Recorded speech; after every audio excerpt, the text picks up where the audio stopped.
What's going on, guys? It's your boy K, And I'm Bob. and this is the K-Bop Variety Hour. So, I feel like in the ever-growing landscape of the world we live in, we have to start off every episode with, hey, this week we're trying something new. And that's what we're doing. Please bear with me. I tried to do this many times. I actually wrote something down. This is far too important to just let it go by the wayside. So, I really hope we can laugh today. I always want to shed light on things in my own way, typically by making fun of it, but this month has been anything but fun. I want to laugh at the incompetence of our president. I want to laugh at the ignorance of people who are more upset about Aunt Jemima than they are about our country's civil unrest. I want to laugh at the guy walking through a riot with a full cheesecake. That shit is funny, bro. But I want to laugh today. This year has honestly been filled with so much heartache that I'm not sure if in my position laughing is the thing to do. But when I think about it, all I can do is laugh. I mean, think about this. We are in the midst of the biggest heel turn in American history. Picture it. NASCAR is banning Confederate flags from their races. Corporations who a year ago would have called this controversy are embracing Black Lives Matter. And people are actually starting to realize how racist Aunt Jemima was. I mean, bro, that shit is crazy. I can honestly say through all of that, this is the proudest I've been to be a part of my generation. People that are our age are standing up to fight for equality in their own way. Young people are making their voices heard, albeit through 144 characters, but heard nonetheless. I mean, how permanent that is, but I guess we'll see. I'm not really a social media presence. This is the only platform I have, if you can even call it that. My goal for the show is typically to bring our audience knowledge and laughter. But today's going to be a little different. We're not going to have an intro. There is going to be no music. I want to start off today's show by saying that I'm hurt.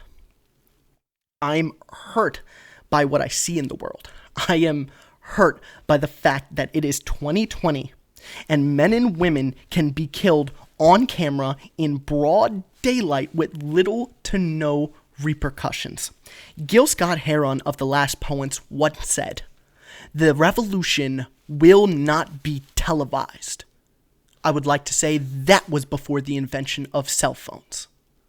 So many lives, too many to count, specifically black lives, have been taken where there is no footage. There was no media coverage. There were no marches. And all in all, there was no justice. I can honestly say that the footage coming out of the protest and riots physically disgusts me. But don't misunderstand. It is not the riots or even the looting that gets me. It is the idea that the only natural reaction for law enforcement to take to protest is to double down on police brutality. And now it's for the whole world to see. White people, look how the boys in blue greet you when you stand up to fight for the black community. You're met with SWAT gear and rubber bullets. Their answer to equality was to brutalize anyone and everyone who dared to stand up to fight. So, at the beginning of this month, I was in limbo. I'm not a protester. I'm not a rioter. And I'm not someone who runs to social media to hop on my soapbox. So really, I was stuck because I wanted to find my own way to do my part. And I'm still not sure how. I could never experience the brand of prejudice that the black community has been facing for centuries. You know, whether Hispanic or person of color or whatever you want to call it, I can say that my parents and my parents' parents worked extremely hard to make sure that I grow up privileged. Privileged. Why is that such a hard thing for people to swallow? See, I don't think privilege is about having the world handed to you on a silver platter. I think that privilege is more about, well, in reality, I can say that me and my kin have had nothing handed to us. We've had to scrap and fight for everything we've ever had. For me, privilege is more about the fact that I can enjoy the lofty status of middle class as white, or in my case, passing white. Shout out to my older brother who's constantly calling me white. Walter, you boil hot dogs and the most Spanish person you can think of off the top of your head is J-Lo. You are the whitest person I know. I mean, his name is Walter, for fuck's sake, bro. Like, oh, man, you gotta be kidding me. So, in order to contextualize my thoughts, I took the advice of a friend, and I went and watched Do the Right Thing, a Spike Lee joint. If you haven't seen it, please take the time to go check it out. It is a masterpiece. So, spoilers for this 30-year movie, I guess. In the movie, at the end, Radio Raheem gets killed by the police for what boils down to playing music in Sal's Pizzeria. And Mookie, the main character, takes a trash can and throws it through the front window of the pizzeria, inciting a riot. Now, I'm not here to discuss whether or not I think Mookie did the right thing. Mostly because I don't think there is a right thing. When you have seen another human being unjustly murdered in front of you, a friend no less, I don't think there is a right way to react. So, all of that to say that, one, I think that this movie shares unparalleled, uncanny similarities between us and our current events. And number two, that if you are angry about the fact that a Target got looted or a Wendy's got burned down, I'm here to tell you that, like Sal's Pizzeria, they will recoup the cost in insurance. But at the end of the day, just like Radio Raheem, George Floyd, Breonna Taylor, Ahmaud Arbery, Eric Gardner, Elijah McCain, Michael Brown, Trayvon Martin, and so many others have died. And there is no insurance to recoup that cost. This episode is dedicated to all the black lives lost to unnecessary violence and police brutality. And not for the clout, but because I genuinely can't think of any other way to do my part. So, like Mr. Bop here, I also am not a protester. I'm not a looter. So what I did was I informed myself. I went and found knowledge. I've also signed multiple petitions. And Black Lives Matter. And if that's something that you don't agree with, then we are not on the same page. And as I was going through Facebook, and I'm sure everybody's seen it the last couple of weeks, everything on Facebook's about it, everybody's throwing out their opinions. I've seen people, even in my own social circle, that don't share the same opinions as me. So a way that me and Mr. Bop decided to raise awareness and do our part is we wanted to inform our listeners with true facts. These are all sourced. These are all from credible websites. And we want to just debunk some misconceptions about what's going on here. So we're going to start with the misconception of, if black people care about black lives, why don't they care about black on black crime? And first statement, they do. No mother wants her son to go out and play in the street where there's crime running rampant, And the thing, so at face value, This is kind of true when you look at percentages. So 90% of crime against black Americans are by other black Americans. What they don't talk about is 82% of crime on white Americans is by other white Americans. We'll get into this a little bit more later, but when you look at the population in America of white Americans is 249 plus million. The population of black Americans is almost 44 million. So when you do the math, 82% of 250 million is a lot more than 90% of 43 million. So in terms, there is a lot more white on white crime than there is black on black crime that they don't talk about. And essentially, white on white crime is a non-existent term. To bring this up, and I think it's a good point to make when talking about, black on black crime, is that it's not an unfair statement to say that, like housing, crime is segregated. So it's not unfair to say that if you live in a community, you are more likely to commit a crime in that community. Mm-hmm. And this was brought about by a tactic that politicians used to use called redlining. So what they would do is they take a map of the city, they'd lay it out, and they'd draw red lines essentially across impoverished communities. So this would determine property taxes, this would determine where you'd go to school, and this would also determine if banks were willing to give you loans. So when you force black people into black communities, you extradite them from the rest of the city, and then you say 90% of black people are committing black on black crime. Well, yes, because you commit a crime in areas that you live. It's a misleading term that's not used for any other race. The next misconception that we're going to talk about here is more white people were killed by police than black people, which is another one where at face value, when you just look at it, is true. So in 2019, there were 370 white Americans that were killed by police officers. In 2019, there were 235 black Americans that were killed by police officers. But this is what I was talking about before. When you go into the population of it, white Americans have 250 million people, whereas black Americans have 44 million people. So when you break those numbers down into more of a population density type thing, the percentage of their population, you are 5 times more likely to be killed by police officers if you are a black American than if you are a white American. So another thing we want to tackle is that Black Lives Matter are against the police.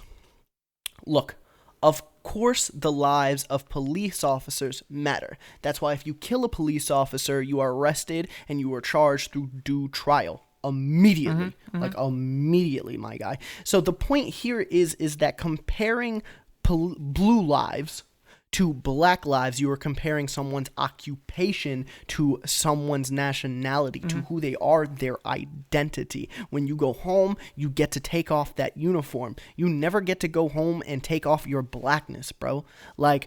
So I think another misconception here is that people like to act like Black Lives Matter is of one agenda. They are only looking to tackle police brutality, and that's not true. Black Lives Matter is also looking to combat the issue of our failing public education, which is essentially a pipeline to prison for black youth. They are also looking to tackle the prison industrial complex. And all of this is to say that black people historically have been facing systemic racism. And if that's not true, why historically do black people have do black communities, let's say, have lower funding for schools, have higher poverty rates, and are targeted by police more? Another thing to say in all of this is that, back to the redlining thing, in black communities, the medical system is worse. And one way that we can show this is something that we can all relate to, the COVID-19 pandemic. So, for COVID deaths broken down in America, 1 in 1,500 black Americans died from COVID-19. 1 of 2,300 indigenous Americans died from COVID-19. 1 in 3,200 Hispanic Americans died from COVID-19. And 1 in 3,600 white Americans died from COVID-19. You are more than double likely to die from COVID-19 if you are a Black American. And when you put people on the same area, when something like this happens, especially in the cities where you're living in apartments, you're living on top of each other. Mm-hmm. One more thing that I wanted to get into with that, like the prison industrial complex that you were talking about. When you look at America's prison, America has 25% of the world's incarcerated people. So America has 2,193,000 people in prison. China has 1,548,000. Russia has 874,000, and Brazil has 371,000. Now, these are just the top four. The more you go, the less it is. Inside of America's prisons, 34% of them are Black, 29% of them are white, and 24% of them are Hispanic. So going back to that population thing, more Black Americans are in prison, but at a rate of they make up less than 1/6 of America. That is wild, crazy. So another misconception is that when people say Black Lives Matter, they only mean only Black Lives Matter. Which is not the case. The movement isn't saying that Black Lives Matter more, it's just that Black Lives Matter too. Our justice system and media seem to be living in a notion that they don't. Like gay bars aren't unfair to other people. You don't say save the rainforest and somebody comes out and they're like, hey, like what about that tree in the Poconos, Fuck those trees, It's crazy. So another thing we want to get into is that Black Lives Matter is creating a hostile environment for police, a hostile work environment, should I say, for police. And so first of all, in 2019, 48 officers died in the line of duty. There were also 41 accidental deaths. So you are more likely to die in an accidental death than you are to be killed by another person. That to say, more Black people were killed in 2019 by police officers than police officers dying to any civilian of any race. Mm-hmm. Mm-hmm. Which is, wild to think, because like when you become a police officer, you accept that risk. You know what you're getting into. A police officer, like you said before, commendable, and you understand that the job has risks. Whereas you have Black Americans who are just civilians. They're just citizens. They just want to live. Like they're just trying to do their best to live. And still somehow they end up dying more than police officers. I think it's comical because saying that Black Lives Matter makes police's work environment hostile, the police have made the Black community's lives hostile. It has made the community hostile. The idea that you can get pulled over and the cop could come to your car with their gun drawn is just wild to me. Wow. And the last thing I think we want to talk about here is pretty simple. That people are discrediting the people that Black Lives Matter chooses to protest for. This is literally fucking ridiculous. Telling me that George Floyd had a rap sheet or that he was on drugs when he died has nothing to do with the fact that a police officer knelt on his neck while he narrated his own death. When somebody tells you they can't breathe, and this has happened. This has happened many times. It's happened to, I want to say, Eric Garner. Held in a chokehold and literally said, I can't breathe until he died. I don't want to hear that. Like you were saying, bring up, he was selling cigarettes. You don't deserve to die for that. Lucy cigarettes, and then George Floyd had a forged check, supposedly. I thought it was a bill. A forged bill, like a $20 bill or something. Regardless, nothing worth dying over. Nothing that they should have killed him for at all. So in today's age, it's not enough to just not be racist.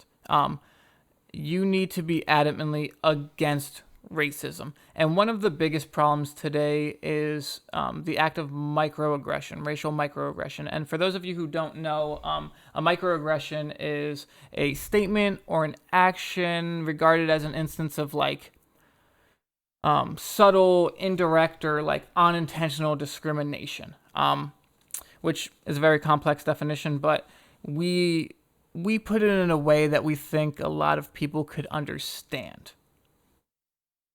So, if you put an O at the every word and expect it to sound like Spanish, you might be a racist. If you told someone to go back to their country, you're a racist. If you tell someone that they talk like a white person, you might be a racist.